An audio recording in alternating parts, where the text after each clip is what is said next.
Preference list बहुत सोच समझ कर बनाइएगा। अगर आपने 2-4 कॉलेजेस फिल किए तो फिर आपको 5,000 6,000 पर भी बीएससी एग्रीकल्चर नहीं मिलेगा।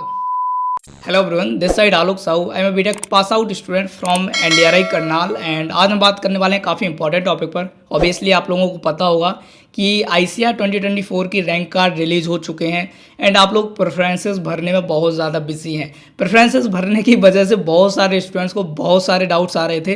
तो आज हम उन्हीं डाउट्स में से एक डाउट जो कि बहुत कॉमन डाउट था कि भैया बीएससी एग्रीकल्चर हमें कितने रैंक तक मिल जाएगी, तो क्या हमें उम्मीद रखनी चाहिए या नहीं रखनी चाहिए। बहुत सारे स्टूडेंट जो यूआर कैटेगरी के थे, ईडब्ल्यूएस के थे, ओबीसी के थे, उनको बहुत ज़्यादा डाउट्स आ रहे थे कि बीएससी एग्रीकल्चर उनको उनकी रैंक पर मिल पाएगा या नहीं मिल पाएगा। तो आज हम मेनली बीएससी एग्रीकल्चर के बारे में ही बात कर रहे होंगे कि आखिर आपको कितनी रैंक तक किस कैटेगरी में कौन सा कॉलेज मिल सकता है। तो हम लोअर रैंकिंग तक जाएंगे, मतलब ऐसा नहीं है कि हम टॉप रैंक की बात कर रहे होंगे। हम बात करेंगे कि आपको कितनी रैंक तक उम्मीद करनी चाहिए कि आपको बीएससी एग्रीकल्चर मिल जाएगा। तो कट ऑफ डिस्कस करने से पहले अगर आप चैनल पर नए हो तो चैनल को सब्सक्राइब जरूर करना, ताकि जो भी अपडेट्स आए आईसीआर से रिलेटेड, सीयूईटी से रिलेटेड, कोई भी अपडेट्स आपसे छूटे ना, इस चैनल पर आपको मिलते रहे। तो सब्सक्राइब के साथ साथ बेल आइकॉन को भी प्रेस कर लेना, ताकि सबसे पहले नोटिफिकेशन आप तक पहुंचे। उसके अलावा अगर आप हमारे टेलीग्राम ग्रुप पर नहीं है तो उसको जरूर ज्वाइन करके रखो, क्योंकि वहाँ हम छोटे छोटे अपडेट जिनको हम वीडियो के थ्रू शेयर नहीं कर पाते हैं उनको हम टेलीग्राम पर शेयर कर देते हैं, तो उसको भी ज्वाइन करना। बाकी इसके अलावा आपको पता है कि कॉलेजेस की प्रेफरेंसेस बहुत जोरों शोरों से बनाई जा रही हैं। अगर आपको लगता है कि आपको आईसीआर का बहुत ज़्यादा आइडिया नहीं है, कैसे कॉलेजेस का ऑर्डर फिल करना है, कैसे क्या करना है, तो इसके लिए हमारा स्पेसिफिक काउंसलिंग प्रोग्राम चल रहा है, जिसमें हम आपके साथ ये सारी चीज़ें डिस्कस कर रहे होते हैं, कैसे आपको प्रेफरेंस ऑर्डर बनाना है। हम आपकी रैंक पर एक स्पेसिफिक प्रेफरेंस ऑर्डर आपको बनवा के दे रहे होते हैं। सारी चीज़ें 1-to-1 पर्सनल कॉल्स पर होती हैं, तो ये चीज़ें आपको काफ़ी फायदेमंद हो सकती हैं इस टाइम पीरियड के बीच में। तो अगर आपको लगता है कि आपको इसकी नीड है तो यहाँ व्हाट्सएप नंबर आपको दिख रहा होगा, आप हमें व्हाट्सएप कर सकते हैं, जहाँ हम इस प्रोग्राम को कैसे ज्वाइन करना है उसकी सारी डिटेल्स आपको बता रहे होंगे एंड उसके बाद क्या फर्दर प्रोसेस होगी वो सारी प्रोसेस भी आपके साथ डिस्कस कर रहे होंगे। तो अब बात करते हैं कट ऑफ्स की, कि अगर हम देखें यूआर कैटेगरी के स्टूडेंट्स के लिए क्या कट ऑफ हो सकती है बीएससी एग्रीकल्चर की। देखो, मैं यूआर कैटेगरी वालों को, ओबीसी वालों को, ईडब्ल्यूएस वालों को बता दूं कि मोस्टली जो ईडब्ल्यूएस और ओबीसी के स्टूडेंट्स हैं उनको यूआर कैटेगरी के साथ ही फाइट करना पड़ेगा, क्योंकि मोस्टली कॉलेजेस आईसीआर में ऐसे हैं जिनके पास ओबीसी और ईडब्ल्यूएस की सीट्स नहीं है। उनके पास यूआर की सीट्स हैं, एससी की सीट्स हैं, एसटी की सीट्स हैं। तो अब बात आती है कि ईडब्ल्यूएस और ओबीसी वाले कहाँ जाएंगे। तो ऐसे केसेस में ईडब्ल्यूएस और ओबीसी वालों को जनरल के साथ फाइट करके यूआर की सीट्स को लेना पड़ता है, क्योंकि वो एससी और एसटी की सीट्स नहीं ले सकते हैं। इसलिए मैं यहाँ सिर्फ यूआर का कट ऑफ शेयर कर रहा हूँ। ईडब्ल्यूएस और ओबीसी वाले मानकर चलें कि जो यूआर का कट ऑफ है वही आपका कट ऑफ है, उसके आसपास ही आपका कट ऑफ जाएगा। बहुत ज़्यादा डिफरेंस आपको देखने को नहीं मिलेगा। तो पिछले साल के अगर आपने कट ऑफ रैंक का एनालिसिस किया होगा तो बीएससी एग्रीकल्चर अप्रॉक्स 7700 तक आपको मिली हुई है, जो कि यूआर कैटेगरी से थे या ओबीसी से थे या ईडब्ल्यूएस से थे। तो अगर आपके पास इस साल 8000 तक रैंक है, ये मैं जो रैंक डिस्कस कर रहा हूँ आपके साथ वो ऑल इंडिया रैंक है, कोई भी यहाँ कैटेगरी रैंक में डिस्कस नहीं करूँगा। यानी कि अगर आपके पास 8000 ऑल इंडिया रैंक है और आप पीसीबी से, पीसीएम से, एबीसी से, किसी भी सब्जेक्ट ग्रुप से हैं और आप बीएससी एग्रीकल्चर करने का सोच रहे हैं किसी भी कॉलेज में, मैं यहाँ टॉप कॉलेज की बात नहीं कर रहा हूँ। आपके आईसीआर में 58 कॉलेज हैं जो कि आपको बीएससी एग्रीकल्चर ऑफर कर रहे हैं। तो उन 58 कॉलेजेस में से कोई भी कॉलेज आपको मिल सकता है, मैं उन कॉलेजेस की बात कर रहा हूँ। तो अगर आपको बीएससी एग्रीकल्चर करना है किसी भी कॉलेज में और आपके पास 8000 तक रैंक है, तो आप होप रखिएगा कि आपको बीएससी एग्रीकल्चर मिल सकती है।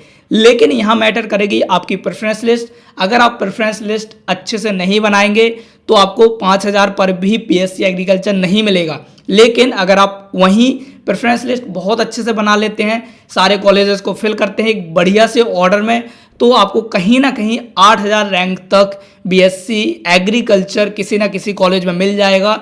ये मैं मोस्ट प्रोबेबली कह सकता हूँ कि 90% चांसेस हैं कि आपको 8000 रैंक तक बीएससी एग्रीकल्चर मिल जाएगा। इसलिए कोशिश करिएगा कि प्रेफरेंस लिस्ट बहुत सोच समझ कर बनाइएगा। अगर आपने 2-4 कॉलेजेस फिल किए तो फिर आपको 5000 6000 पर भी बीएससी एग्रीकल्चर नहीं मिलेगा। इसलिए कहते हैं कि प्रेफरेंस लिस्ट बहुत अच्छे से बनानी होगी आपको, तभी जाके एक अच्छा कॉलेज एक सही रैंक के साथ आपको मिल पा रहा होगा। वहीं अगर हम बात करें एससी और एसटी कैटेगरी के स्टूडेंट्स की, तो एससी और एसटी का जो कट ऑफ है वो बहुत ही हाई चला जाता है, लाइक 16000 17000 रैंक तक भी एससी एसटी वालों को बीएससी एग्रीकल्चर अलॉट हुआ है पिछले साल। तो अगर जो स्टूडेंट्स SC कैटेगरी से हैं या ST कैटेगरी से हैं और उनके पास 16,000 17,000 के आसपास रैंक है, ये जो रैंक है ऑल इंडिया रैंक है, मैं कैटेगरी रैंक की बात नहीं कर रहा हूँ, 16-17,000 के आसपास अगर आपकी रैंक है वहाँ तक तो भी आपको BSc एग्रीकल्चर मिल जाएगा। बस शर्त तो वही है, आपको प्रेफरेंस लिस्ट बहुत अच्छे से बनानी होगी। मैं फिर से कह रहा हूँ, प्रेफरेंस लिस्ट ही डिसाइड करेगी कि आपको कॉलेज मिलेगा या नहीं मिलेगा। तो अगर आप डाउट में हैं या फिर आपको नहीं पता कि प्रेफरेंस लिस्ट कैसे तैयार करें, तो अभी भी आप हमारा प्रोग्राम ज्वाइन कर सकते हैं, देर नहीं हुई है। हम सारी चीज़ें डिस्कस करने के बाद ही आपकी एक प्रॉपर प्रेफरेंस लिस्ट आपको दे रहे होंगे।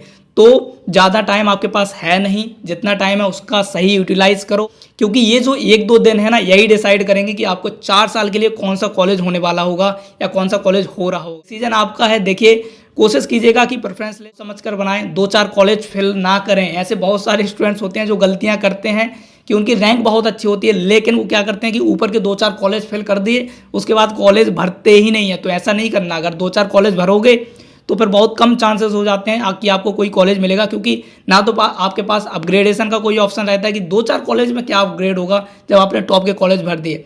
इसलिए जब आप कॉलेज फिल कर रहे होते हैं तो आपको आइडिया होना चाहिए कि कौन से कॉलेज को कहाँ पर रखना है, कहाँ नहीं रखना है, किस लोकेशन पे आपको जाना है, किस पे नहीं जाना है, कौन से कोर्स को पहले रखना है, कौन से कोर्स को नहीं रखना है। ये सारी चीज़ें प्रेफरेंसेस भरने के टाइम पर बहुत ज़्यादा इंपॉर्टेंट होती हैं, जो कि आपको पता होना चाहिए। तो जो BSc एग्रीकल्चर को लेकर डाउट्स आ रहे थे कि हमको मिलेगा या नहीं मिलेगा, तो मैं कहूँगा कि ऐसा नहीं है कि जिनकी 8,000 तक रैंक है वही BSc एग्रीकल्चर को फिल करें, ऐसा नहीं है। अगर आपकी रैंक 10,000, 11,000, 12,000, 13,000 कितनी भी रैंक क्यों ना हो, UR वालों की ही बात कर रहा हूँ मैं, आप रैंक छोड़िए, आपको कोर्स सबसे पहले BSc एग्रीकल्चर ही फिल करना है, कट ऑफ चाहे कितना भी जाए। तो यहाँ ये मैटर करेगा कि अगर by chance cut off increase हुआ तो अगर आपने कॉलेजेस फिल कर रहे होंगे तब भी आपको कोई ना कोई कॉलेज मिलेगा। अगर आप ये सोचकर बैठ जाएं कि 8,000 के बाद तो BSc एग्रीकल्चर नहीं मिलेगा, तो क्या ही BSc एग्रीकल्चर फिल करना, और आप डायरेक्ट दूसरे कोर्सेज फिल कर रहे होंगे, तो फिर आपको उस रैंक पर मिलना होगा, लेकिन आपने फिल नहीं किए कॉलेज, तो फिर वो कॉलेज मिलेगा ही नहीं। इसलिए कहते हैं कि कॉलेज फिल करना बहुत ज़रूरी है। काफ़ी सारी चीज़ें मैंने बता दी, आई होप कि आप एक बढ़िया प्रेफरेंस लिस्ट तैयार कर लेंगे इस चीज़ के हिसाब से। BSc एग्रीकल्चर कम से कम 10-11 हज़ार वाले स्टूडेंट्स को भी फिल करना चाहिए। मैं तो कहता हूं कि आपकी रैंक कितनी भी हो, BSc एग्रीकल्चर फिल करो ही करो, ताकि बाय चांस अगर कट ऑफ वहां तक पहुंचे तो आपको मिलने के चांसेस तो रहें, कम से कम चांस तो मत गवाओ यार अपने। इसलिए कहते हैं कि 2-4 कॉलेज तो कोई मत भरना। चलो बाकी आपकी चॉइस है कि आपको किस तरीके से कॉलेज फिल करने, किस तरीके से नहीं करने। आई होप कि जो मैं आपको समझाना चाहता हूँ वो आप समझ रहे होंगे। बाकी किसी को कोई डाउट रहता है प्रेफरेंसेस को लेकर, कॉलेजेस को लेकर, कोर्सेज को लेकर, तो आप हमें कमेंट में बता सकते हैं। हमारी पूरी कोशिश होगी कि हम आपके कमेंट्स के रिप्लाई कर रहे होंगे या फिर उन पर पर्टिकुलर वीडियोस बना रहे होंगे। तो अभी के लिए इतना यार, बाकी मिल रहे होंगे अगली वीडियो में, तब तक के लिए चलते हैं, बाय।